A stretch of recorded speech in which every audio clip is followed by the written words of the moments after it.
অজু করার পর ঠোঁটে লিপ জেল দিলে অজুর ক্ষতি হবে কিনা। হলো এক বাংলাদেশি মডেল এবার বিশ্ব সুন্দরী প্রতিযোগিতায় শীর্ষস্থান অর্জন করেছেন। তার পোশাক নিয়ে সমালোচনা হলে তিনি বলেন, অন্য দেশের মানুষ সমালোচনা করলে মানতে পারতাম, কিন্তু এত কষ্ট করার পরও যদি নিজ দেশের মানুষের কাছে প্রশংসা না পাই সেটা খুব কষ্টের।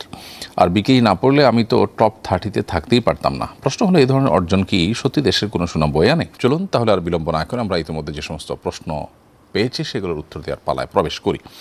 অজু করার পর ঠোঁটে লিপ জেল দিলে অজুর ক্ষতি হবে কিনা। প্রিয় ভাই হাসি ইসলাম, আপনার প্রশ্ন উত্তর হলো যে লিপ জেল দেওয়ার কারণে আমাদের অজুতে বা গোসলে কোনো অসুবিধা তৈরি হবে না। কারণ লিপ জেল আমরা যখন ব্যবহার করি ঠোঁটে, তখন এর ফলশ্রুতিতে আমরা পানি ব্যবহার করলে সে পানি আর আমাদের ত্বকে পৌঁছে না কিংবা স্কিনে যায় না, ব্যাপারটা এরকম না। স্কিন বা ত্বকে যেহেতু পানি পৌঁছে, অতএব লিপ জেল ব্যবহার করার পর যদি আমরা অজু করি তাতে আমাদের অজু হয়ে যাবে।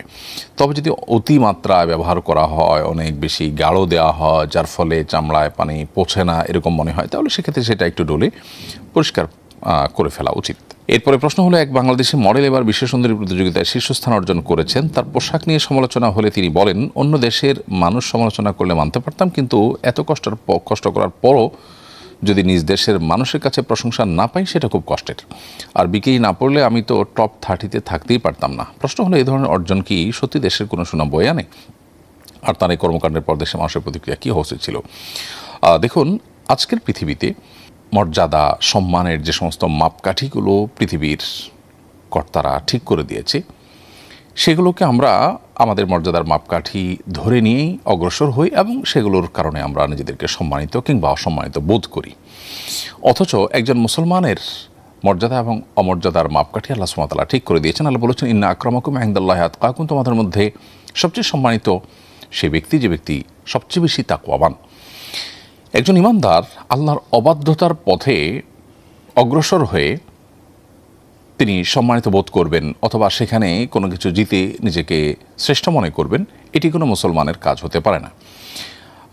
একজন মুসলিম হিসাবে, আল্লাহর প্রতি বিশ্বাসী বান্দা হিসাবে, আল্লাহর সৃষ্টি হিসাবে আল্লাহ রাব্বুল আলামিনের দেওয়া এই মানদণ্ডের বাইরে গিয়ে মানুষের তৈরি করা মানদণ্ড, বিশেষ করে যে মানুষগুলো গোটা পৃথিবীতে নানাভাবে অশান্তি সৃষ্টি করে রেখেছে, পৃথিবীর বিভিন্ন জায়গায় অশান্তি জিয়ে রেখেছে, যারা মানুষ মারার অস্ত্র এবং হাতিয়ার তৈরি করে পরস্পরের সাথে গর্ব করেন, তাদের তৈরি করা মাপকাঠির উপর ভিত্তি করে আমরা নিজেদের মর্যাদা নির্ণয় করছি। এটা হলো সবচেয়ে দুর্ভাগ্যজনক অধ্যায়। পাশাপাশি এখানে এই ভদ্রমহিলার যে কথা যে বিকিনি না পড়লে তিনি টপ 30-তে থাকতেই পারতেন না, এখান থেকে পরিষ্কারভাবে বোঝা যায় এ ধরনের আয়োজন যারা করে, তথাকথিত বিশ্বের সুন্দরী প্রতিযোগিতা এবং এই জাতীয় আরও যত আয়োজন আছে, এই আয়োজনগুলো এটা নারীকে সম্মানিত করবার জন্য না, এটি মূলত নারীর অসম্মান হয়। এর ফলে একজন নারীর শরীরকে প্রদর্শন করা এবং সেটা পুরুষদের কাছে উপভোগ্য করে তোলার, সব পুরুষদেরকে তাকে দেখার সুযোগ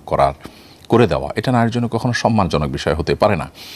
আপনি বিজ্ঞাপন দিচ্ছেন একটা পণ্যের, কিন্তু সেখানে মূলত কোনো নারীকে বিভিন্নভাবে উপস্থাপন করছেন, নারীর শরীরের বিভিন্ন অংশকে আপনি তুলে ধরার চেষ্টা করছেন। এটা নারীর জন্য অবমাননাকর। এটি বোঝার জন্য পণ্ডিত হওয়ার কোনো প্রয়োজন নেই। নারী অধিকারের ব্যাপারে যদি সত্যি আমরা সোচ্চার হয়ে থাকি, তাহলে সেক্ষেত্রে বৃদ্ধ নারী, অসুস্থ নারী, অসহায় নারী অথবা কৃষ্ণাঙ্গ নারী, তাদের অধিকার রক্ষা করবার প্রয়োজন অনেক বেশি। কিন্তু সেটার জন্য আমরা কতটা কাজ করি? তথাকথিত নারী অধিকারের নামে আমরা নারীদেরকে যে বিভিন্ন ক্ষেত্রে উপস্থাপন করছি, রিসেপশনগুলোতে তাদেরকে বসাচ্ছি, কম বয়সী সুন্দরী মেয়েদেরকে দেখে দেখে মূলত কাস্টমারদের মনোরঞ্জনের জন্য তারা ব্যবহৃত হচ্ছেন এবং সেটি খুবই স্পষ্ট। অতএব এটি কখনো নারীর জন্য সম্মানজনক বিষয় নয়। অতএব পশ্চিমাদের তৈরি করে দেওয়া বা আল্লাহর অবাধ্যদের তৈরি করে দেওয়া মানদণ্ডের ভিত্তিতে কোনো মুসলমান সম্মান অসম্মান নির্ধারণ বা নির্ণয় করতে পারেন না। একটি মুসলিম কান্ট্রি হিসাবে বা মুসলিম প্রধান দেশের নাগরিক হিসাবে আমাদের রুচি এবং আমাদের পছন্দ অপছন্দ এগুলো কোরআন হাদিসের আলোকে নির্ণয় হওয়া উচিত।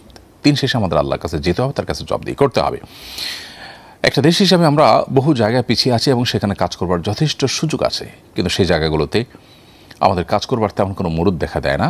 তথাকথিত পশ্চিমাদের এই সমস্ত ঝুলানো মূলা সেটি হাসিল করবার জন্য আমরা ছুটাছুটি করি এবং সেটাকে আমাদের মর্যাদার মানদণ্ড মনে করি। এটা আমাদের সবচেয়ে দুর্ভাগ্যজনক একটি অধ্যায় এবং বাস্তবতা।